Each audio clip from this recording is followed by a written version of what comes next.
ในวันที่ 16 ธันวาคมผ่านมาอยู่นครดงเฮยแขวงกวางจิสาธารณรัฐสังคมนิยมเวียดนามได้เปิดฝึกอบรมให้เฒ่าแก่แนวโฮมในบ้านผู้ทรงคุณวุฒิอยู่2เบื้องชายแดนลาวเวียดนามของแขวงคำมวนแขวงสวรรณเขตและแขวงกวางจิโดยการเข้าร่วมพิธีในครั้งนี้มีสายพันเอกบุญเลิศบุภาวันหัวหน้าการทหารกองบัญชาการทหารแขวงคำมวนสหายจันทครศรีลาวีห้องหัวหน้าห้องว่าการปกครองแขวงสวรรณเขตสาธารณรัฐประชาธิปไตยประชาชนลาวสหายพันเอกจิ้งแท่งบิงหัวหน้าการทหารกองบัญชาการทหารแขวงกวางจิสาธารณรัฐสังคมนิยมเวียดนามมีแผนกการแขนงการที่เกี่ยวข้องทั้ง3แขวงพนักงานครูอาจารย์ตลอดทอดนักสมณกรเข้าร่วมสหายพันเอกจิ้งแท่งบิงหัวหน้าการทหารกองบัญชาการทหารแขวงกวางจิก็ได้กล่าวเปิดการฝึกอบรมในครั้งนี้อย่างเป็นทางการพร้อมทั้งยกให้เห็นชายแดนทางบกของแขวงกวางจิมีความยาวทั้งหมด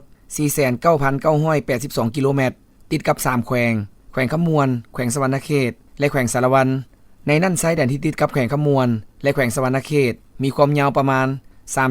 336,54 กิโลเมตรตลอดระยะที่ผ่านมาการจัดตั้งทุกขั้นทั้ง2ประเทศยามใดก็สมทบกันอย่างแน่นแฟ้นในการโฆษณาเผยแพร่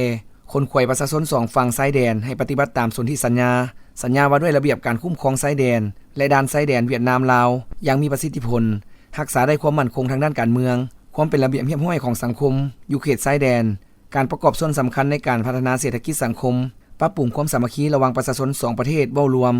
เฉพาะก็คือชายแดนแขวงกวางจิคำมวนสวรรณเขตให้มั่นคงทนงแกนตลอดไปการฝึกอบรมในครั้งนี้มีนักฝึกอบรมทั้ง3แขวงเข้าร่วมทั้งหมด50สหายซึ่งจะได้เรียนรู้เกี่ยวกับอนุสัญญาว่าด้วยเส้นชายแดนหลักหมายชายแดนเนื่องในนิติกรรมกฎหมายสัญญาว่าด้วยกฎระเบียบการคุ้มครองชายแดนและด่านชายแดนทางบกน้ำใจมิตรภาพอันยิ่งใหญ่ความสามัคคีแบบพิเศษระหว่างภาครัฐประชาชนและกองทัพเวียดนามลาวการปฏิบัติบรรดาเนื่องในสัญญาแหกเสียวระหว่างประชาคมชายแดน2ฝ่ายเล่ห์เหลี่ยมกลอุบายการกระทำของพวกอิทธิกำลังปรปักษ์เพื่อแนะใส่ทำลายและแบ่งแยกสายพัวพันแบบพิเศษเวียดนามลาวเวียดนาม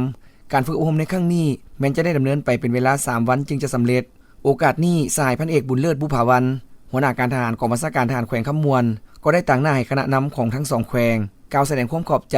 นำการจัดตั้งทุกขั้นสาธารณรัฐสังคมนิยมเวียดนามเว้ารวมเฉพาะแขวงกวางจิที่ได้เปิดฝึกอบรมในครั้งนี้ถึงว่าจะเป็นเวลาอันสั้นก็ตามข้าพเจ้าเชื่อมั่นว่าครูอาจารย์ผู้ศิษย์สอนจะสุ่มใส่ทุกความสามารถของตนเพื่อถ่ายทอดความรู้ประสบการณ์ให้แก่บรรดานักฝึกอบรมในครั้งนี้อย่างแท้จริง